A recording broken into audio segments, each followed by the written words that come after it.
Olá, bem-vindos a mais um evento do Hematolog. Hoje eu, Carolina Feres, a Larissa Lani e a Carolina Moura, nós iremos discutir sobre macroglobulinemia de Waldenström. Inicialmente, a gente vai fazer uma breve apresentação sobre o tema e depois umas discussões de caso clínico. Pode começar.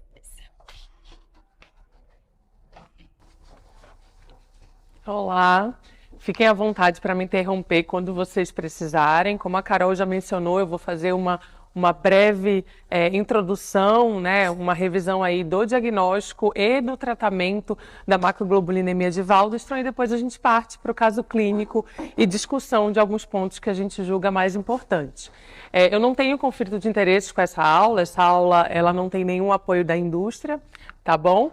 E macroglobulinemia de Waldenström é uma doença linfoproliferativa B crônica muito rara, que foi primariamente descrita ali em 1944 pelo Jan Waldenström. E o que ele observou? Ele chegou a descrever muito bem 2 casos e depois ele acrescentou mais um terceiro de pacientes que pareciam que tinham algo parecido com mieloma, mas que ele sabia que não era mieloma. Ele conseguia ver umas células muito semelhantes aos plasmócitos, mas a apresentação clínica não batia muito com o mieloma múltiplo, e foi aí que ele descreveu os primeiros casos de macroglobulinemia de Waldenström, com presença de coagulopatia, com alguns sinais de hiperviscosidade também.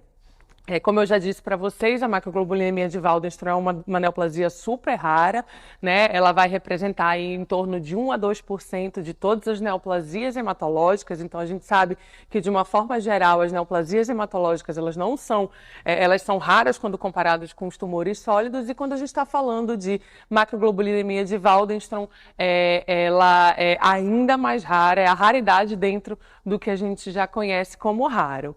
Ela é mais comum em homens, idosos, e os caucasianos também têm uma frequência maior de Waldenström. É interrogado uma predisposição genética. A gente sabe que de uma forma geral os linfomas eles não têm essa correlação, né? É aleatório, mas aqui na macroglobulinemia de Waldenström tem uma descrição de que até 20% dos pacientes com Waldenström têm algum parente de primeiro grau que apresentam a patologia. Ela é um linfoma indolente, uma doença incurável, no entanto, ela tem grandes sobrevidas livres de progressão, sobrevida global, então ele é um daqueles tipos de neoplasia que a gente só realmente vai precisar tratar quando o paciente tiver algum sintoma. E os 2 cernes da apresentação clínica da macroglobulinemia de Waldenström se diz respeito, à infiltração pelos linfócitos, pelas células linfoplasmocitárias que vão invadir o ambiente, então seja na medula óssea, levando a citopenias, seja no linfonodo. E a gente tem outro problema também associado à macroglobulinemia de Waldenström, que é o aumento da IgM. Então, a IgM, vocês sabem, imunoglobulina cadeia longa, né? Então, ela quando aumentada, ela está muito associada com o surgimento de hiperviscosidade. Ela também pode levar, ela é responsável por levar a neuropatia. Então, a gente tem esses 2 grandes pilares dentro das manifestações clínicas e do cerne da fisiopatologia da macroglobulinemia de Waldenström.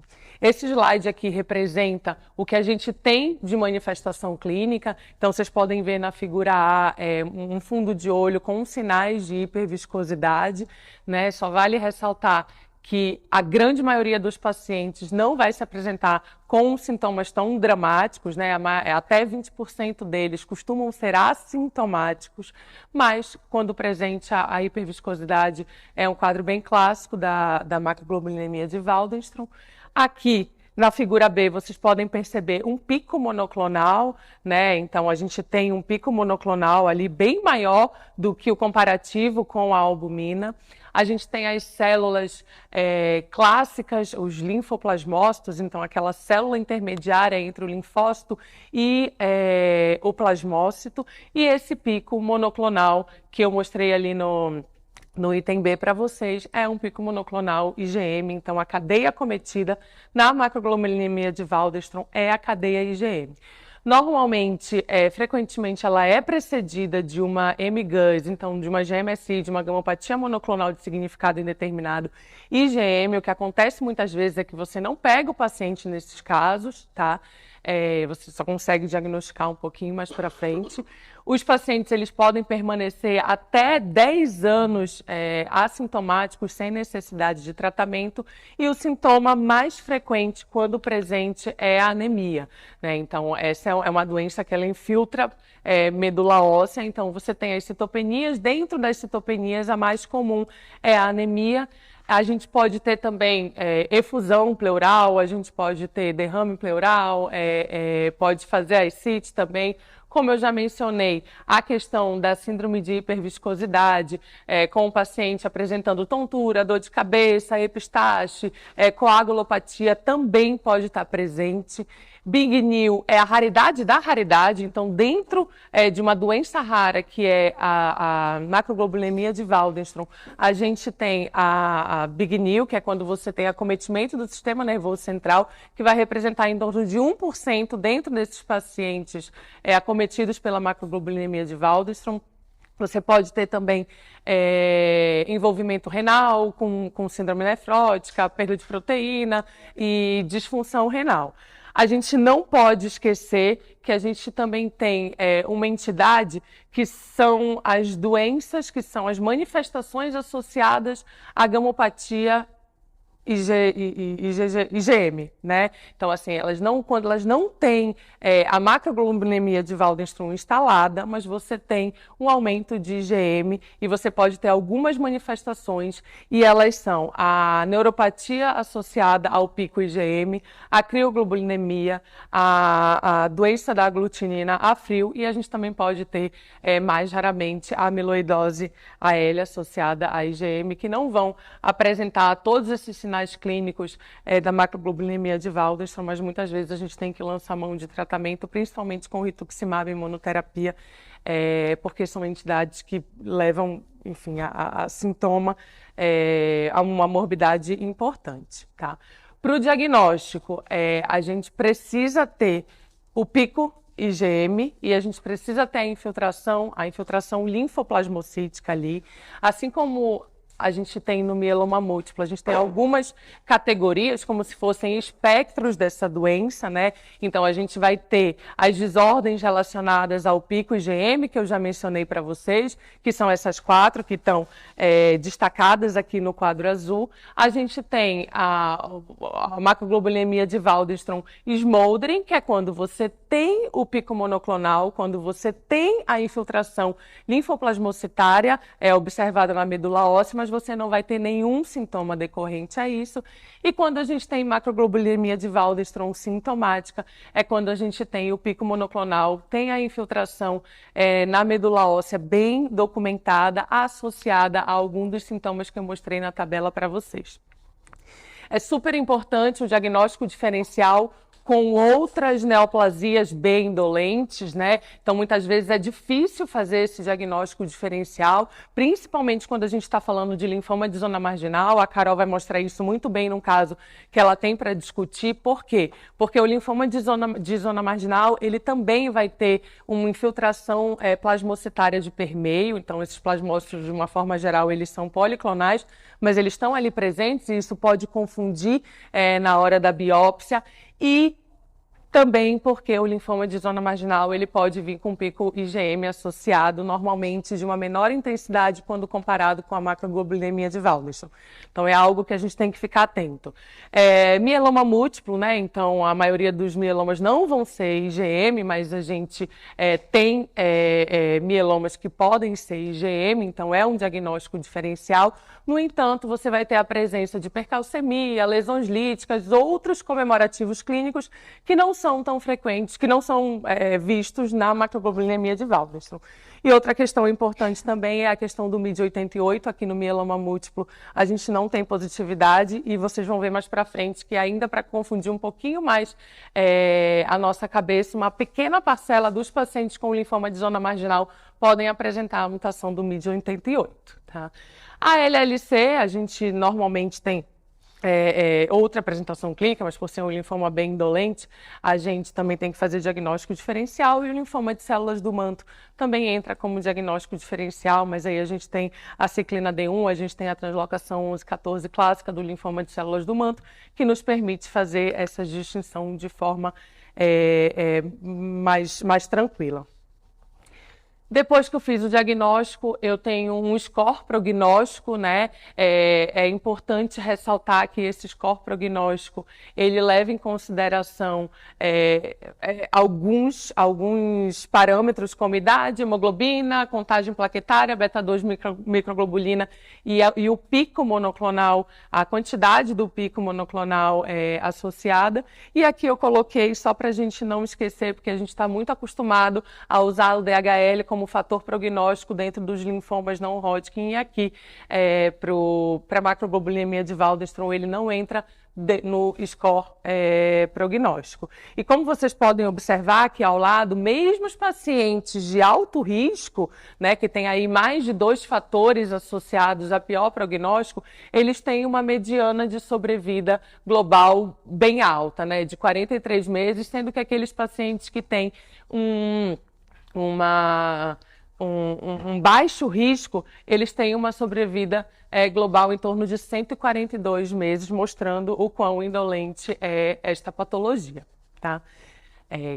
Alguns fatores vieram para se somar e nos ajudar no diagnóstico da macroglobulinemia de Waldenström, e acho que talvez o mais importante deles seja o MYD88, né? Então a descrição ali em 2012 da mutação do MYD88 associada à macroglobulinemia de Waldenström, ela auxilia bastante dentro do diagnóstico diferencial. Então aqui embaixo a gente pode perceber a porcentagem do MYD88 mutado dentro das doenças. Então para a macroglobulinemia de Waldenström a gente tem 93% dos pacientes apresentando a mutação do MYD88, mas ali, como nada pode ser tão simples, a gente também tem uma pequena porcentagem de pacientes com linfoma de zona marginal, até 10%, que apresentaram a mutação do MYD88.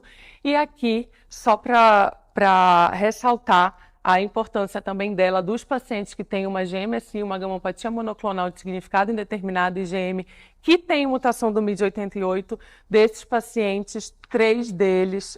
Aqui não está indo.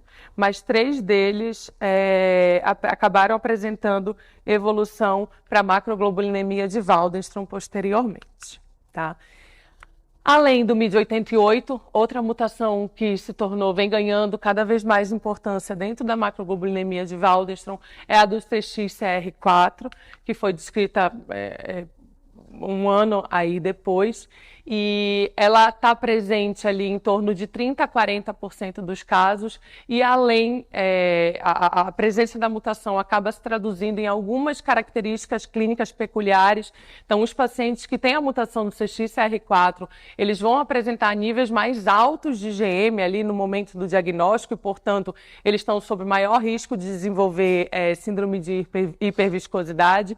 Eles têm muita infiltração na medula, mas acometimento de linfonodo e acometimento de baço não é tão frequente quanto os vistos com um paciente com o MYD88.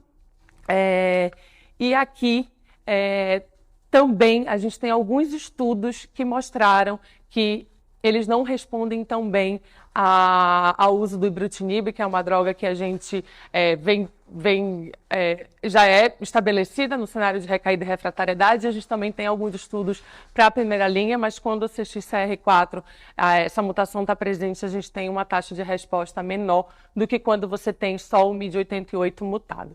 E quando você tem uma macroglobulinemia de Waldenström que não tem nem MYD88 nem CXCR4 mutado, apesar disso ser um cenário bem mais raro, mas é um cenário que costuma estar associado a menores sobrevidas globais e representa em torno de 10% dos pacientes com macroglobulinemia de Waldenström.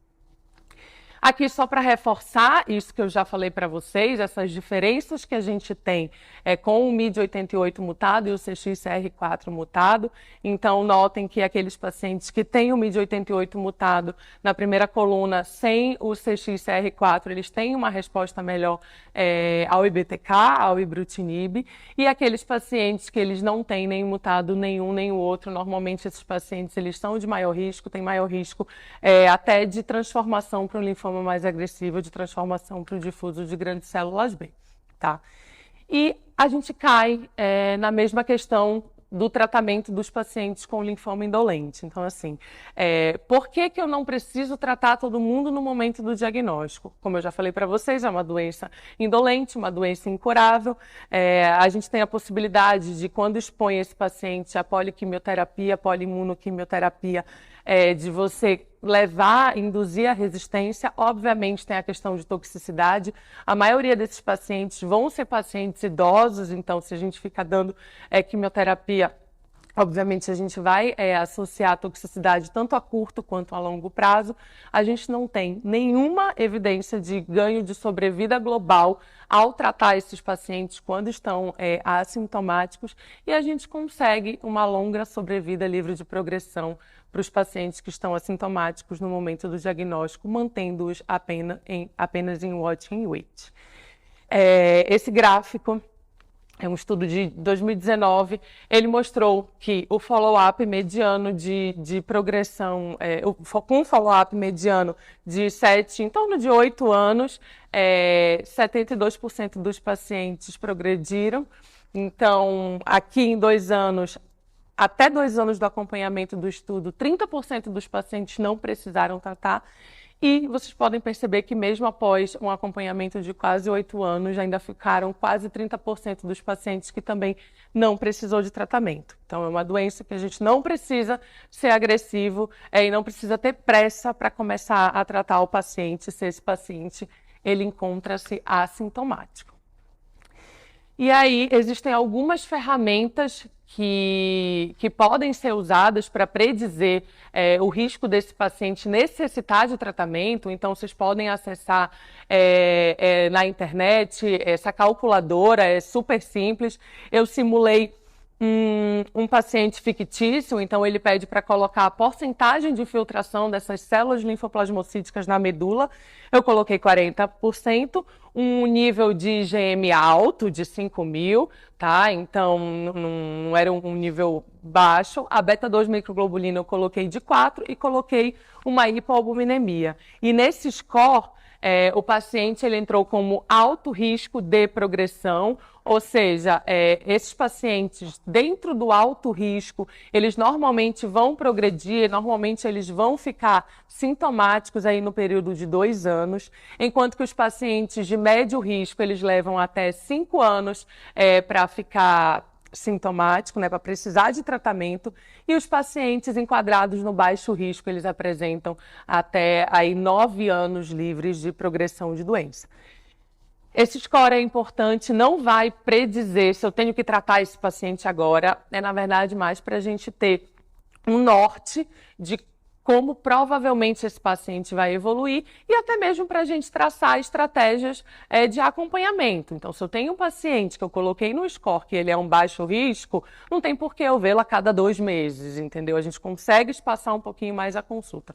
No entanto, se esse paciente ele é enquadrado como score de alto risco, talvez seja um paciente que a gente precise ver um pouquinho mais de perto e não deixar as consultas tão afastadas, e até mesmo para dar uma satisfação para o paciente, né? Ele pergunta para a gente, é um jeito objetivo da gente dar informação para ele. E quando a gente precisa tratar esse paciente? De uma forma geral, da mesma linha de raciocínio que a gente leva para os pacientes com linfomas indolentes. Então, se ele tem sintomas, se ele tem uma hemoglobina baixa, um HB menor que 10, plaqueta menor que 100.000, se ele, obviamente, tem sintomas de hiperviscosidade, podem ser potencialmente graves, a gente precisa tratar. Se esse paciente ele tem uma neuropatia, se ele tem alguma das manifestações associadas ao pico IgM, neuropatia, crioglobulinemia, amiloidose ou a doença por aglutinina frio. Não sei se os R1s, eu já falei isso alguma vez, mas para os R2 com certeza absoluta. Dentro dos linfomas indolentes, toda vez que você está em dúvida se você precisa tratar o paciente, espere ele voltar, peça um retorno mais precoce, porque realmente talvez não seja a hora dele precisar de tratamento, tá bom? Então aqui a gente não precisa ter pressa, a menos que o paciente apresente algum sinal de gravidade, e aí você não vai ter essa dúvida se você realmente precisa tratar o paciente ou não. Outra questão que é muito importante é que o valor isolado de IgM, ele não é indicativo de tratamento, né? Claro que você também vai ficar vigilante, mas tem pacientes que eles têm dosagem de IgM bem elevada e eles não fazem síndrome de hiperviscosidade, não estão sintomáticos. Então, o valor sozinho de IgM, ele não é um preditor para você começar o tratamento caso o paciente esteja assintomático. A gente tem alguns esquemas baseados em rituximab em associação com a quimioterapia, né? Então, antigamente tinha R-CHOP, que hoje em dia a gente não usa mais para macroglobulinemia de Waldenström, a menos que a gente tenha um cenário de transformação. A gente importou algumas drogas, esquemas do mieloma múltiplo e colocou o anti-CD20, né, o rituximab junto, porque o Waldenström é uma célula que marca bem CD20. A gente tem um esquema que tem excelentes respostas, que é o rituximab com bendamucina. O rituximab com dexa e bortezomib, pode-se usar também o Carfil e ixazomib dentro desse cenário. Vocês podem perceber que a taxa de resposta, elas são de uma forma geral semelhantes, com boas sobrevidas livres de progressão. Vale ressaltar que rituximab em monoterapia para Waldenström sintomático a gente não faz. Dentro daquela categoria de desordens associadas ao pico IgM, ele é uma boa escolha como terapia em monoterapia, mas quando você tem macroglobulinemia de Waldenström instalada, sintomática, o rituximab sozinho, ele se mostrou bem inferior aos esquemas associados à poliquimioterapia. A gente tem drogas como os IBTKs, também que tem um importante valor para macroglobulinemia de Waldenström. Waldenström tem um problema, que é o problema que as doenças raras elas sofrem. Então, vários estudos eles são feitos de pacientes primeira linha e recaído e refratário no mesmo estudo. A gente sabe que isso não é o ideal, mas é o que consegue se fazer com uma doença rara. E a gente tem o estudo, a droga mais, com a maioria dos estudos com ibrutinib, mais estudos com ibrutinib, porque, enfim, é a droga mais antiga dentro do cenário recaído e refratário. A gente também tem ibrutinib para os pacientes com tratamento de primeira linha, não tem bula aqui para a gente, né? Mas fora eles conseguem ter em bula. A gente tem o acalabrutinib e a gente tem o zanubrutinib, também mostrando taxas de resposta interessantes para a macroglobulinemia de Waldenström. Desses estudos, o único que a gente tem comparando um IBTK com o outro do zanubrutinib versus o ibrutinib. Aqui, só para vocês terem uma ideia dos dados que a gente tem do follow-up que foi publicado mais recentemente, do uso do ibrutinib em monoterapia para Waldenström, né? Foi com um N de 30 pacientes e um follow-up mediano em torno de 50 meses, que mostrou uma sobrevida livre de progressão em 4 anos, em torno de 76%. A gente tem esse estudo foi randomizado, então ibrutinib mais rituximab versus só o rituximab, e ele mostrou uma superioridade do ibrutinib mais o rituximab.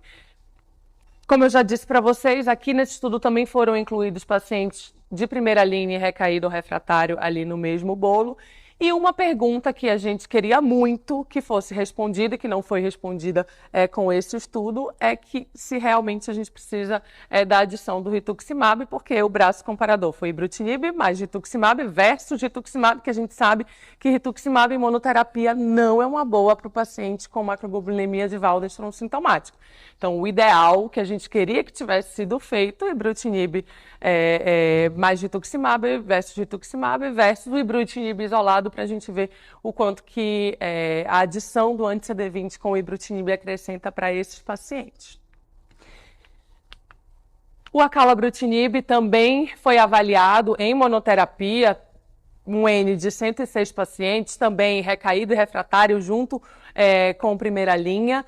Aqui, um dado importante, eu já falei para vocês que para o ibrutinib, os pacientes que têm mutação do CXCR4, eles apresentam uma resposta inferior ao ibrutinib, né? Então, se vem uma droga nova, um IBTK de nova geração, a primeira pergunta que a gente quer é saber como é que esses pacientes vão com o CXCR4 mutado. E aqui, nesse estudo de avaliação do ACALA em monoterapia, para os pacientes com macroglobulinemia de Waldenström, não foram coletados dados com relação ao CXCR4. Então, a gente não tem esse dado para mostrar. E só algo que eu não falei previamente é que a adição do rituximab, aparentemente, ela melhora um pouco da resposta nos pacientes CXCR4 mutado, como vocês podem ver ali nas linhas acima. As linhas contínuas são os pacientes que fizeram ibrutinib com rituximab, e as linhas pontilhadas só o rituximab de forma isolada. Esse foi o estudo head-to-head, então o estudo randomizado que a gente teve, é o único que compara os dois IBTKs diferentes dentro desse cenário, então o ibrutinib versus zanubrutinib. Pela tabela vocês podem perceber que o zanubrutinib ele proporcionou uma taxa de resposta mais profunda que o ibrutinib. No entanto, isso não teve significado clínico e estatístico. Esse foi o primeiro estudo publicado e teve a atualização dele, em que as curvas de sobrevida livre de progressão elas se afastam, né, com uma sobrevida livre de progressão ali em torno de 70% do braço ibrutinib, 78% no zanubrutinib, mas há também, apesar de ter essa diferença com relação ao número, né, essa diferença numérica, não teve diferença estatística. E aqui, todos vocês já conhecem também o perfil de toxicidade, então o perfil de toxicidade do zanubrutinib é melhor do que o ibrutinib, tá? Aqui no zanubrutinib tem um pouquinho mais de neutropenia, mas isso não se traduziu em infecção. A última barra, ela mostra a taxa de infecção, que foi até um pouquinho mais alta dentro do braço do ibrutinib, e os outros efeitos colaterais de maior importância, como sangramento, fibrilação atrial, mais vistos no braço do ibrutinib. Aqui, no estudo Aspen, mostrando a diferença no subgrupo dos pacientes com a mutação do CXCR4, também mostrando uma melhora da resposta do zanubrutinib desse grupo de pacientes. E aí a gente tem aqueles pacientes recaídos ou refratários, né? Então, para esse tipo de paciente, a gente vai usar a terapia, vai depender muito do que ele usou previamente para a gente fazer a escolha posterior. Se esse paciente ele atingiu longas remissões, aí, se ele ficou 3, 4 anos em remissão com o esquema, a gente pode pensar em repetir ou realizar outro esquema com quimioimunoterapia. Os IBTKs já são uma opção, e o venetoclax também tem um papel importante para esses pacientes recaídos ou refratários com uma sobrevida livre de progressão mediana aí em torno de 30 meses. Tem estudo Basket, né, o que avaliou o pirtobrutinib para os linfomas não Hodgkins de uma forma geral, e essa aqui é a corte da macroglobulinemia de Waldenström, mostrando também que pode ser uma opção interessante para esses pacientes que já falharam ao uso do IBTK com uma sobrevida livre de progressão e sobrevida global aí em torno de 14 e 16 meses, respectivamente. E aí agora a gente vai chegando no final e entra num tema um pouquinho mais polêmico, que é a questão da manutenção com o rituximab. Então, vocês sabem que para o linfoma folicular a gente consegue um benefício de sobrevida livre de progressão, para o linfoma de células do manto a gente consegue ganho de sobrevida global fazendo a manutenção com o rituximab após o término do tratamento. E será que a gente consegue esse mesmo ganho dentro da macroglobulinemia de Waldenström? A grande maioria dos trabalhos que vão ter sobre esse tema, eles são estudos retrospectivos, menos esse foi um estudo alemão, em que ele avaliou a manutenção do rituximab após o esquema de rituximab com bendamustine de indução, e ele mostrou que não houve benefício nesses pacientes que fizeram rituximab com benda, fazer a manutenção durante 2 anos com o rituximab. Vale só uma ressalva, que parece que no grupo de pacientes de intermediário e alto risco, houve um ligeiro benefício, tá? No entanto, outra ressalva que vale a pena ressaltar é que todos os pacientes que foram incluídos no estudo, eles tinham que ter pelo menos uma resposta parcial, tá? Então, eles não fizeram a manutenção com rituximab daqueles pacientes que tiveram uma resposta menor, que talvez seja um subgrupo que possa se beneficiar da manutenção do rituximab com bendamustine. Pacientes com alta carga tumoral que não conseguem atingir uma resposta tão interessante no final do tratamento. Esses outros 2 estudos foram estudos que não levaram em consideração o esquema de rituximab com bendamustine, usaram os outros esquemas de poliquimioimunoterapia, são os 2 estudos retrospectivos,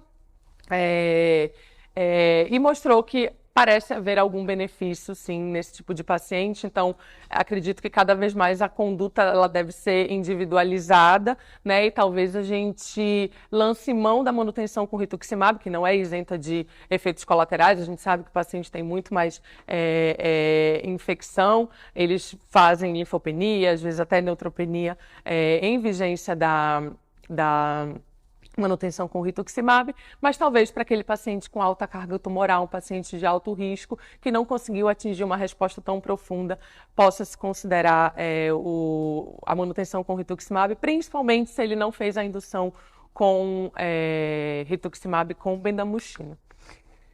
Aqui é só para até vocês terem posteriormente, uma visão geral. Esse aqui é um quadro da Mayo Clinic de como abordar o paciente com um diagnóstico inicial de macroglobulinemia de Waldenström. Se esse paciente só tem um Waldenström assintomático ou então uma GMSI IgM, você só observa esse paciente se ele tem alguma das condições associadas ao pico IgM, você pode lançar mão do rituximab em monoterapia.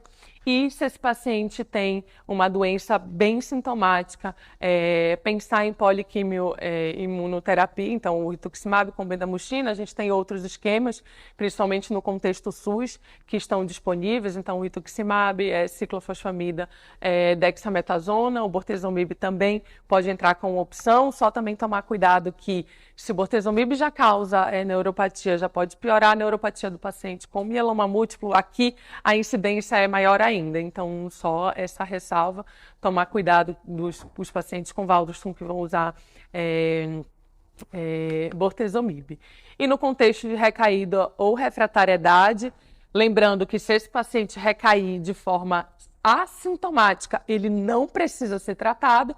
E se ele precisar de tratamento, a gente sempre vai avaliar o esquema que ele usou previamente para escolher drogas a que ele não foi exposto, podendo repetir a mesma terapia se ele ficou longos períodos em remissão. Tá? E para finalizar e a gente poder partir para a discussão dos casos, para a apresentação dos casos e discussão, o Waldenström é uma doença muito rara, é uma doença indolente. O quadro clínico típico dela envolve a infiltração medular, que é traduzida principalmente de forma clínica na anemia. Devido aos níveis elevados de IgM, a gente pode ter sinais de hiperviscosidade, tontura, dor de cabeça, alterações oftalmológicas, tem uma coagulopatia, aumento do risco de sangramento. A gente tem visto uma grande importância do MID88 e do CXCR4, não somente para o diagnóstico, mas também como implicação prognóstica e até interferindo aí, fazendo a gente pensar um pouco na escolha terapêutica. A gente consegue longos períodos de remissão com quimioimunoterapia e os IBTKs, eles vêm ganhando cada vez mais importância, força nesse cenário e inibidor de BCL2, então venetoclax também é uma droga que ela tem boas respostas no cenário de pacientes recaídos ou refratários, principalmente após IBTK. Era isso.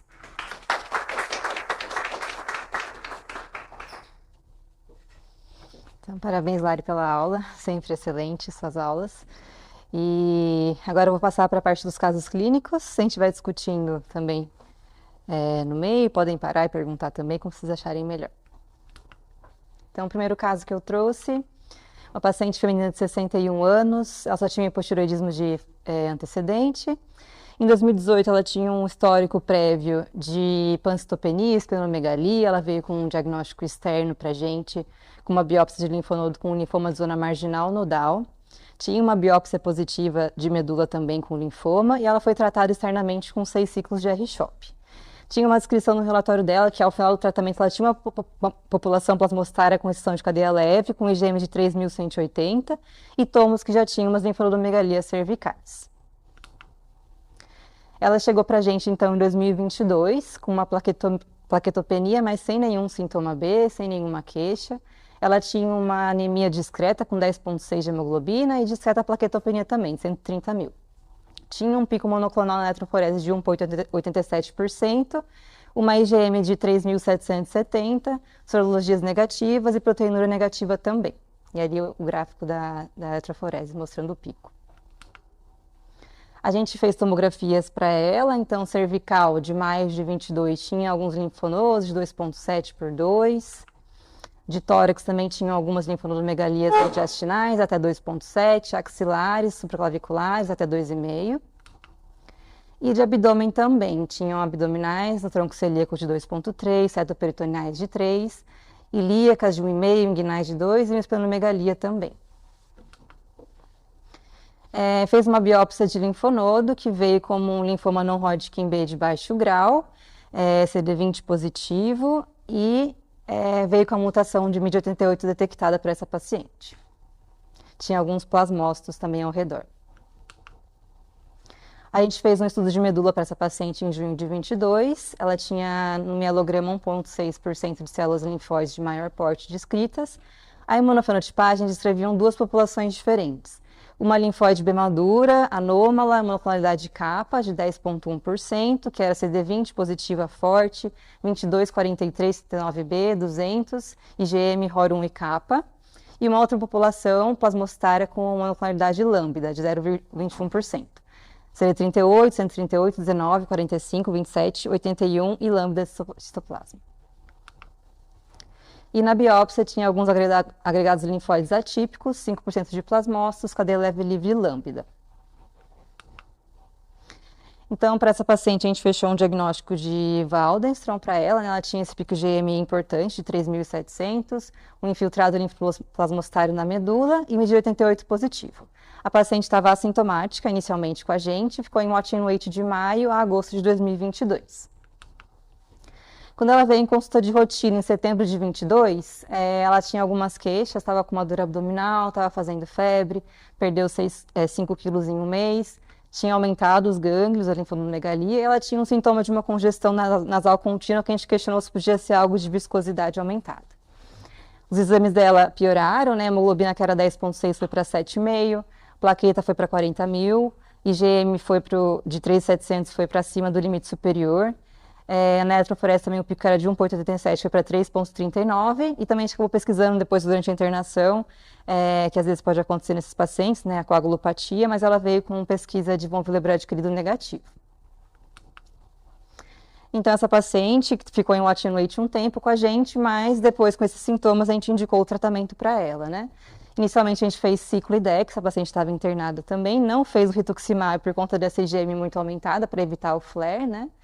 E ela teve uma disfunção renal importante durante a internação com necessidade de diálise. Por conta dessa IgM, que mesmo depois da ciclo da Dexa não caiu o suficiente, a gente fez 2 sessões de plasmaférese para ela e caiu para 643 a IgM dela. E ela seguiu depois com 6 ciclos de RCD. Nesse primeiro ciclo ela teve uma mielotoxicidade, teve neutropenia, algumas infecções na internação, então a gente acabou reduzindo um pouco a dose da ciclo para essa paciente. E aqui a gente vê a avaliação de resposta dela, né, pré-tratamento, aquelas alterações que eu tinha falado. E pós primeiro ciclo já tinha caído bastante as contagens, hemograma melhorando.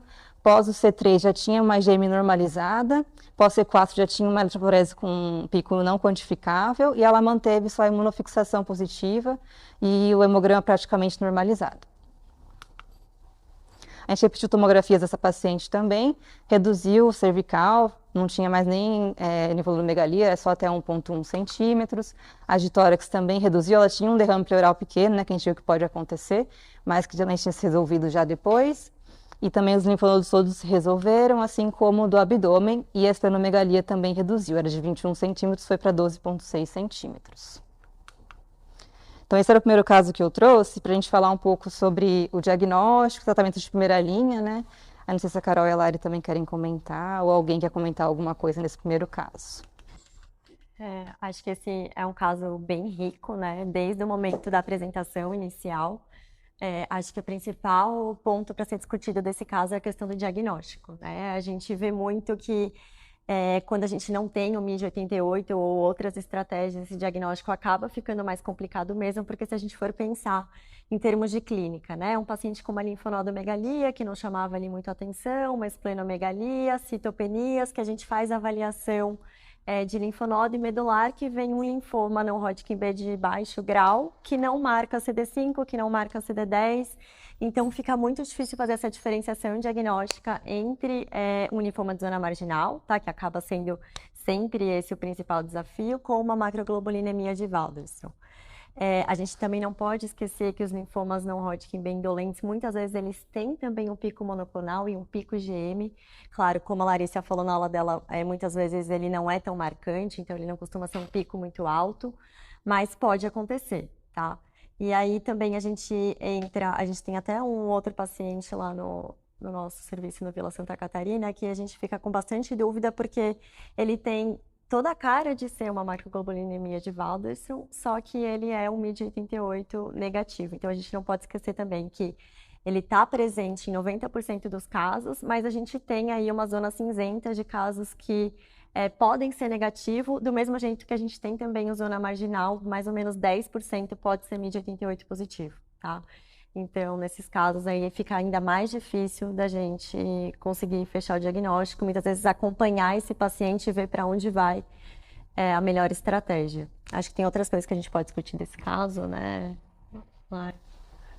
A questão sempre lembrar que toda vez que você tem uma elevação muito importante de IgM, acima de 4.000, mesmo que esse paciente não tenha sinais de hiperviscosidade, a gente não tem como fazer o rituximab, porque esse paciente ele pode ter um flare e aí piorar o quadro clínico dele. Nessa paciente em especial, a gente fez a plasmaférese não só por conta da questão do valor da IgM, mas era uma paciente que ela apresentava sinais de hiperviscosidade, então ela teve uma piora respiratória importante, então esse pulmão provavelmente era por conta de hiperviscosidade, e ela também tinha uma disfunção renal que estava associada ao Waldenström, que a gente sabe que ajuda muito o rituximab, então a gente, além de querer resolver a hiperviscosidade, a gente queria resolver esses níveis de IgM para poder dar com tranquilidade a droga. E ela conseguiu ir muito, muito, muito, muito bem. Ela só fala em 2 coisas. Toda vez que ela vai na consulta, ela agradece 3 coisas. A gente, o rituximab e a plasmaférese, porque realmente ela foi começar, ela ficou muito bem.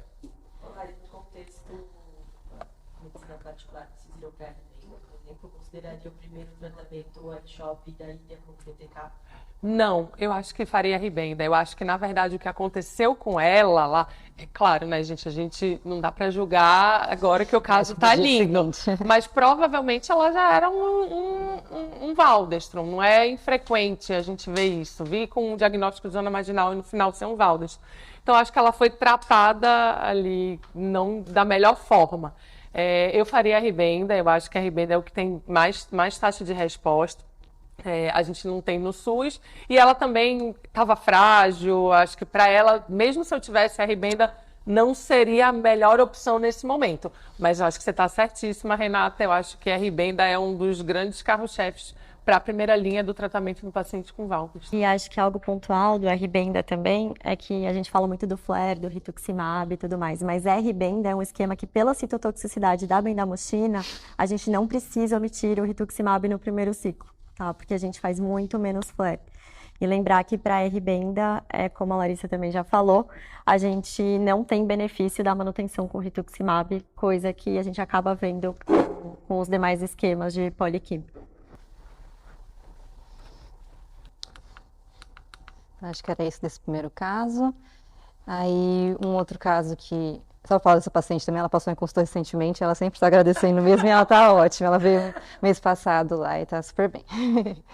Então, o segundo caso que eu trouxe aqui também é um paciente masculino de 85 anos, é hipertenso, hepatopata crônico. Teve um diagnóstico de Waldenström em 2018, ele tinha sintomas B, tinha anemia, plaquetopenia, linfodomegalias. Vou passar mais rápido na parte do diagnóstico para a gente focar agora em outro ponto. Tinha um HB de 9,6, uma IgM de 2.810, um pico de 1,8 e 17% da medula infiltrada com infiltração linfoplasmacítica. Tinha um PET que tinha linfodomegalias, esplenomegalia, e também ele tinha um acometimento peritoneal, que eles colocavam como sendo pelo Waldenström também. E tratou inicialmente com 6 ciclos de RCD também, ciclo Dexa e rituximab, e evoluiu com uma resposta completa nesse período aí de 2018 após o tratamento. Ele evoluiu em agosto de 2019 com uma piora importante da função renal, com necessidade de diálise. Tinha um aumento importante das linfodomegalias nas tomografias, aumento do pico de IgM também, e piora das citopenias novamente, com anemia e plaquetopenia. Esse paciente foi investigado da parte renal, que estava pensando que tinha essa hepatopatia crônica, tinha outros quadros associados, e foi optado por fazer uma biópsia renal desse paciente, e veio com uma glomerulonefrite com padrão membrano proliferativa associado a depósitos monoclonais, e fizeram imunofluorescência para ajudar no diagnóstico, e tinha depósitos granulares de IgM e kappa. E eles colocavam como sugestiva de acometimento renal pelo próprio Waldenström. E aí, como opção de segunda linha, para ele foi optado por bortezomib, rituximab e dexametasona. Era um paciente um pouco mais idoso, né? Ele não tinha queixas de neuropatia importantes, foi optado pelo bortezomib nesse período. Fez 6 ciclos. O paciente evoluiu com uma ótima resposta, recuperação da função renal, o IgM normalizou, a eletroforese ficou sem pico, a imunofixação também negativou, ele deu uma resposta muito boa. E ele ficou com bortezomib manutenção por 2 anos e atualmente também passou recentemente em consulta aqui, mantendo uma resposta completa e assintomático. Esse caso é um pouco mais rápido, mas mais para falar um pouquinho sobre tratamentos de segunda linha, né, opções e acometimento renal pelo Waldenström também. Não sei se alguém quer comentar alguma coisa nesse caso. Acho que esse é um caso mais para a gente mostrar também, como já tinha sido falado antes, que pode ser usado os inibidores de proteasoma, tá? Como uma opção terapêutica desses pacientes, aí sendo um mecanismo meio análogo ao do mieloma múltiplo, tá? Os pacientes, eles têm uma boa resposta. Sinceramente, eu não sei, assim, sobre a terapia de manutenção com bortezomib, se a gente tem resultado sobre isso ou não, tá? Mas a ideia era mais mostrar aí o papel dos inibidores de proteasoma nesse cenário, tá? Acho que também quando a gente fala de terapia de segunda linha, a gente tem que lembrar dos inibidores de BTK. Taxas de resposta muito boas. A maioria dos estudos estudos retrospectivos, mas tem estudo fase 2 que mostra uma taxa de resposta boa tolerância. Acho que tudo que a gente tem de análogo ao IBTK na LLC também se traduz em relação à toxicidade, aos inibidores de primeira geração e segunda geração também se aplica a macroglobulinemia de Waldenström, tá?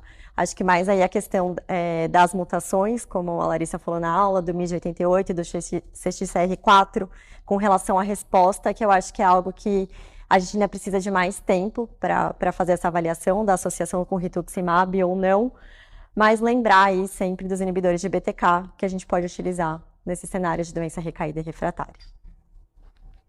Nesse paciente especificamente, foi pensado até em ibrutinib para ele, estava pensando em solicitar quando ele estava acompanhando em consultório, subindo um pouquinho o pico, mas como ele teve essa piora de função renal importante, acabou não dando tempo de autorização, essa parte mais burocrática, acabou fazendo esse tratamento de segunda linha com o bortezomib, mas era uma opção para esse paciente, que também teria boas respostas, né?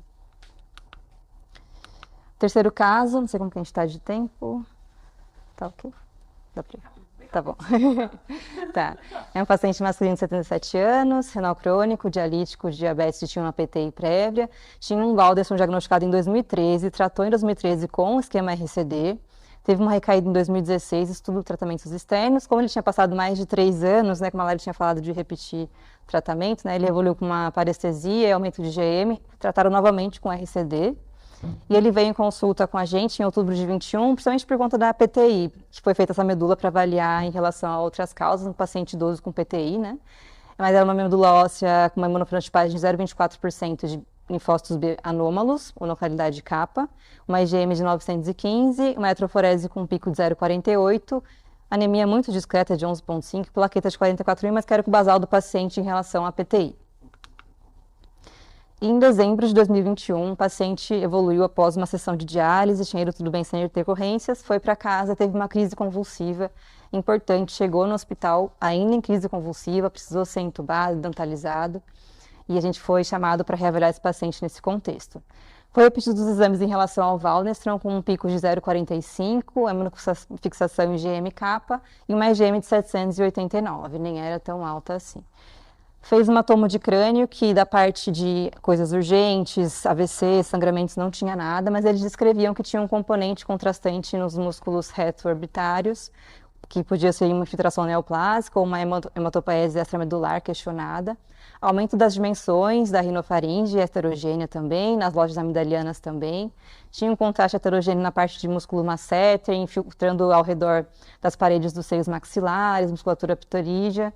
E tinha linfonodos cervicais também descritos nessa tomografia, que eles colocavam que podia estar relacionado com o Waldenström desse paciente, que é a doença de base. Ele fez uma ressonância para ver melhor essa parte de face e pescoço. Realmente tinha um aumento assimétrico da rinofaringe, infiltrativo, expansivo. Também tinha acometimento de palato duro, infiltração de tonsilas, massas orbitárias bilaterais, pegava também glândula lacrimal. Tinha lesão infiltrativa em espaços bucais, ductos de glândulas parótidas, tinha esses linfonodos até de 3,1 centímetros e também colocavam como possivelmente associado ao Waldenström, que é a doença de base do paciente. Foi feita uma avaliação licórica, que ele tinha 83% de linfócitos, dessas 107 células que tinham no líquor. Pesquisa infecciosa muito extensa, não acharam nenhuma alteração. Células neoplásicas positivas no líquor, uma fenotipagem do líquor compatível com infiltração por doença linfoproliferativa crônica B, com monoclonalidade capa. Eletroforese do líquor também com um pico monoclonal e uma IgM do líquor de 1719. Foi feita também biópsia dessa lesão de orofaringe, que veio como linfoma no Hodgkin B de baixo grau. Tinha alguns plasmócitos ali isolados de permeio. E veio com a mutação MID88 positiva. Ele era só CD20 positivo e tinha um KM7 baixo de 5%. Então, ele ficou com uma infiltração cerebral central e faringe pelo linfoma no Hodgkin B com monoclonalidade capa, suspeito para recaída de Waldenström com síndrome de Bing-Neel, que a Lari tinha comentado, que é raríssima, né, 1%, que é acometimento cerebral central pelo Waldenström, né. Como tratamento, inicialmente o paciente estava muito complicado, estava com infecções, estava entubado. Foi optado por fazer o RCD, ele fez um ciclo em dezembro de 21, associado à quimioterapia intratecal com metotrexato e dexametasona, e em janeiro foi introduzido ibrutinib 400 mg por dia. Na avaliação de resposta desse paciente durante o tratamento, a IgM caiu um pouco o pico, a eletroforese também ficou não quantificável como uma fixação positiva. O líquor caiu a quantidade de células neoplásicas, mas ainda manteve positivo, e a monofenotipagem também caiu de 47% para 17%, mas ainda tinha um acometimento importante do líquor desse paciente. Infelizmente, esse paciente ele ficou internado por 5 meses aqui no hospital, teve choque séptico 3 vezes, foi reentubado 2 vezes, a redondência renal crônica dele foi agudizada, teve sangramento, pancitopenia, uma isquemia mesentérica e acabou evoluindo para óbito em abril de 2022. Mas a gente trouxe esse caso mais por conta desse quadro muito raro, né, que é acometimento do sistema nervoso pelo Waldenström, né, que é o Bing-Neel. Então, a síndrome de Bing-Neel, a raridade da raridade, vai ter aí 1% dos pacientes vão apresentar. essa síndrome. O IBTK ele tem um importante papel, o ibrutinib atravessa a barreira hematoencefálica, então esses pacientes respondem bem. Infelizmente, esse é um paciente idoso, com várias recaídas, que tinha várias outras complicações, dialítico, então era um paciente que as comorbidades até pesaram mais do que o quadro neurológico. A parte neurológica conseguiu melhorar e o IBTK tem grande papel para esses pacientes. Outras opções de quimioterapia que podem ser usadas são quimioterapias que infiltram o sistema nervoso central. Então, ele não usou metrexato por conta do contexto clínico, dialítico, não tinha como. Mas metrexato em altas doses e citarabina também são opções de quimioterapia quando você não tem em mãos o IBTK, que seria a opção ideal nesses casos. Acho que era isso. Sim. Tem mais um caso, mas acho que pelo tempo acho que não dá, que era o caso de transformação, que é uma coisa que acontece também, né, que transformou para um linfoma difuso e a paciente fez um RCOP, que está respondendo super bem também, só para passar. Mas era isso, obrigada. Bom, então era isso que a gente queria discutir hoje. Agradecer o convite, a presença de todos e até mais.